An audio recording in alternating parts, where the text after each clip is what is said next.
हमारे यहाँ अगर इस दुनिया में, भारत में हिंदू धर्म का अगर जनाजा निकलते हुए देखना है तो किसी हिंदू की शादी में चले जाओ।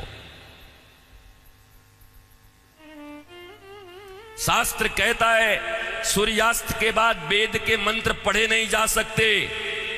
तुम राक्षसों की तरह अर्धरात्रि में विवाह कर रहे हो। अरे वो काल कुछ और था जब मुगल तुम्हारे यहां थे। रात के अंधेरे में बहू बेटियों को उठाकर ले जाते थे, दिन के उजाले में ले जाते थे, तो रात में छुप छुप करके अंधेरे में विवाह कर दिया करते थे। अब कौन मुगल और कौन अंग्रेज तुम्हारे पीछे पड़ा है? क्यों नहीं तुम सूर्यास्त के पहले विवाह करते हो, अभिजित मुहूर्त में करते हो? वेद तो वही कहता है। तो तुम्हें तो ये भी ज्ञान नहीं है।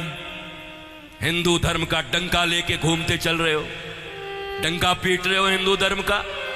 तुम्हारे विवाह में देवताओं का कितना अपमान होता है। अरे विवाह में दो प्रकार के कार्ड बनाओ। विवाह एक संस्कार है, विवाह एक यज्ञ है। अरे भैया, खाने पीने खिलाने वाले के लिए एक दिन रिसेप्शन जो करते हो कर दिया करना, पर विवाह में बड़े लिमिटेड लोगों को बुलाया करो।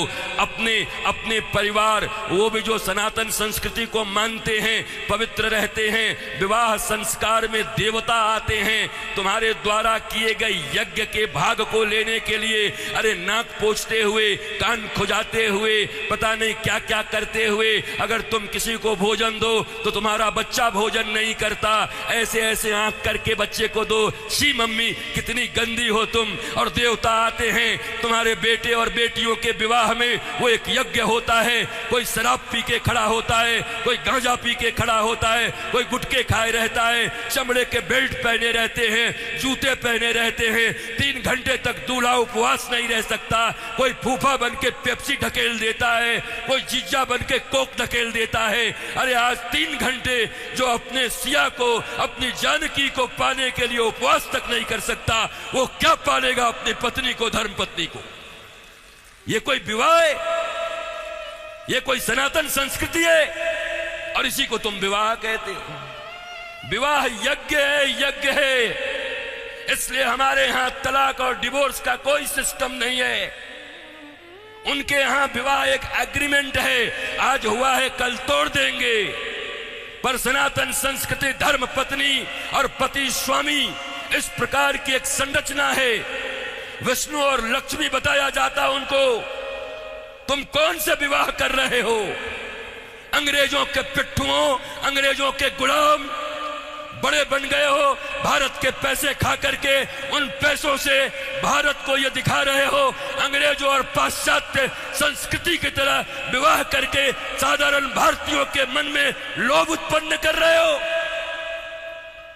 और ये समाज के अग्रणी लोग बने हुए हैं, ये समाज के श्रेष्ठ लोग बने हुए हैं, ये समाज को दिशा दिखा रहे हैं, ये समाज को भोंडा प्रदर्शन कर रहे हैं, अपने धन का लोगों को दिखा रहे हैं।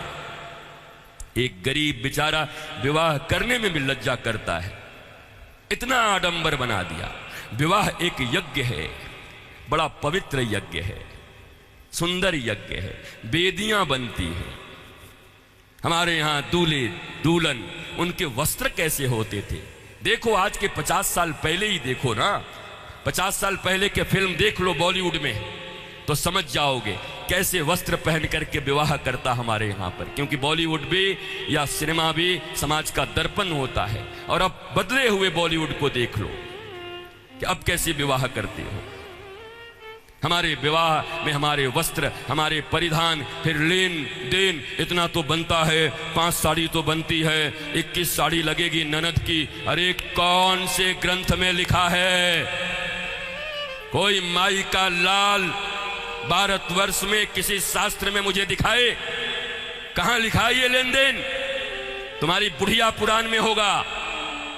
लोभियों के बनाए गए कानून, लोभियों के बनाए गए नियम, अरे जरा सोचो, एक बच्ची, एक बेटी अपना नाम, अपना गोत्र छोड़कर आती, अपना टाइटल छोड़कर के आती, अपने घर परिवार, माता पिता, भाई बहन, सखी सहेली छोड़कर आती और तुम्हारे वंश को बढ़ाने के लिए तुम्हारे घर में आती है। उसको भी टीवी, फ्रिज और कार के लिए मिट्टी, तेल और पेट्रोल से जला देते हो। तुम्हें शर्म नहीं आती? भारतवर्ष में जन्म लेकर बैठे हो। तुम्हारी बाजुओं और भुजाओं में अगर शक्ति है तो अपने पैसे से कार खरीद लो, अपने पैसे से फ्रिज खरीद लो, क्योंकि छोटी छोटी बच्चियों के पिता तो बचपन से उसके लिए खिलौना खरीदते रहते हैं। जब छोटी रहती है 5 रुपए का, थोड़ी बड़ी हो जाती है थोड़ा और बड़ा, थोड़ी बड़ी हो गई साइकिल खरीद लिया, थोड़ी बड़ी हो गई स्कूटी खरीद दिया, और बड़ी हो गई अच्छे घर के हैं कार खरीद दिया 5 लाख का, और एक दिन फिर जा करके 5 करोड़ में एक गुड्डा खरीद के ला के दे दिया। तो खरीदे हुए सामान की जो इज्जत होती है वही दूल्हे की भी इज्जत होती है। दूल्हा बिकता है, बोलो खरीदोगे?